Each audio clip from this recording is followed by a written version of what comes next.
नमस्कार दोस्तों, स्वागत करता हूं आप सभी का मेरे इस यूट्यूब चैनल पर शपथ फॉर सिविल सर्विसेज में। आज हम लोग पढ़ेंगे प्राचीन भारत पर विदेशी आक्रमण। जो सबसे पहले ईरानी आक्रमण हुआ था हमारे भारत पर, फिर उसके बाद यूनानी आक्रमण हुआ था। तो चलिए इस ईरानी आक्रमण के बारे में पढ़ते हैं। तो शुरुआत करते हैं पहले पॉइंट से। तो चलिए, भारत पर प्रथम विदेशी आक्रमण ईरान के हाखमनी वंश के राजाओं ने किया। हाखामनी वंश के शासक दर्य वहु अथवा दारा ने 522 ईसा पूर्व में भारत पर प्रथम सफल आक्रमण किया, जिसका प्रमाण बेहिस्तून पर्सिपोलिस नक्शे रुस्तम अभिलेख से मिलता है ना। ईरानी संस्कृति से संपर्क के कारण ही भारत में खरोष्टी लिपि का विकास हुआ। तो चलिए अब पढ़ते हैं यूनानी आक्रमण के बारे में। ईरानी आक्रमण के बाद सिकंदर महान ने 326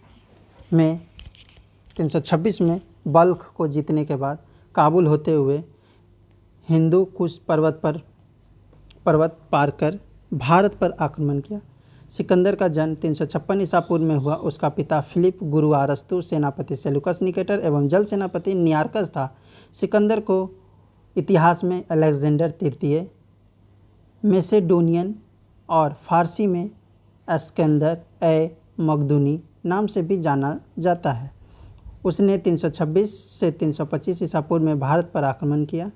तक्षशिला शासक आम्भिक ने सिकंदर के सामने घुटने टेक दिए, किंतु उसे पौरव राजा पोरस प्रबल प्रतिरोध झेलना पड़ा। यह युद्ध झेलम नदी के किनारे हुआ, जिसे वितिस्ता हाइड्रोस्पीस का युद्ध भी कहा जाता है। इसमें पोरस की हार हुई। सिकंदर की सेना ने व्यास नदी के आगे बढ़ने से इनकार कर दिया। इसके पश्चात सिकंदर ने अपना विश्व विजय अभियान रोक दिया और 325 में स्थल मार्ग द्वारा भारत से लौट गया। सिकंदर भारत के करीब 19 माह तक रहा।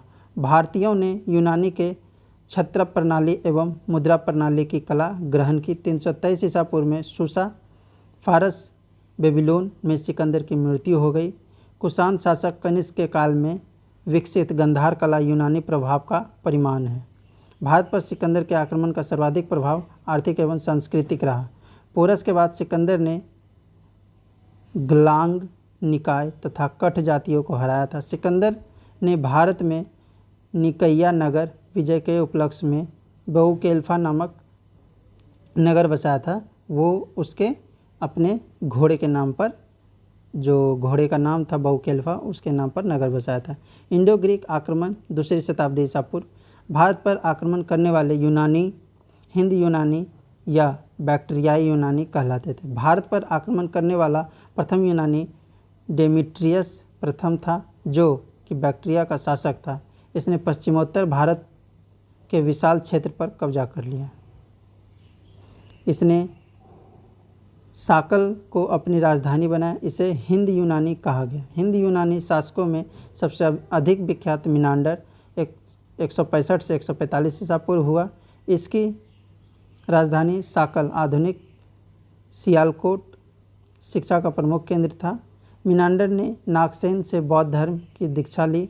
मिनांडर के प्रश्न एवं नागसेन द्वारा दिए गए उत्तर एक पुस्तक के रूप में संग्रहित है, जिसका नाम मिलिंदोपनो अर्थात मिलिंद के प्रश्न या मिलिंद प्रश्न है।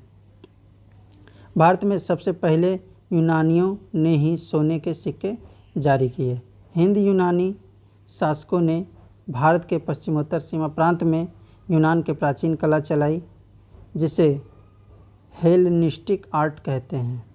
भारत में गंधार कला इसका उत्तम उदाहरण है। यूनानी ने पर्दे का प्रचलन आरंभ कर भारतीय नाट्य कला के विकास में योगदान दिया। चूँकि पर्दा यूनानियों का ही देन था, इसलिए वह यवनिका के नाम से प्रसिद्ध हुआ। नोट: भारत पर आक्रमण करने वाला विदेशी आक्रमणकारियों का क्रम इस प्रकार है: हिंद यूनानी, शक, पल्लव, कुषाण। पेरिप्लस के अनुसार मिनांडर के सिक्के भरोच बाजार में खूब प्रचलित थे। यूनानी लोगों ने योग एवं तपस्या की विधि भारत से ग्रहण की थी। विभिन्न ग्रहों के नाम नक्षत्र को देखकर भविष्य बताने की कला, संवत तथा सप्ताह का 7 दिनों में विभाजन आदि यूनानियों ने ही भारत को सिखाया। सर्वप्रथम सोने के सिक्के तथा लेख युक्त सिक्के भारत में इंडो ग्रीक शासकों ने ही जारी किया। लेख युक्त तथा आकृति युक्त सिक्के यानी एक तरफ राजा की आकृति तो दूसरी ओर देवताओं के चित्र के सिक्के का प्रयोग भारतीयों ने इंडो ग्रीक लोगों से ही सीखा। आज का क्लास यहीं पर समाप्त होता है। चैनल अच्छा लगे तो लाइक करें, सब्सक्राइब करें।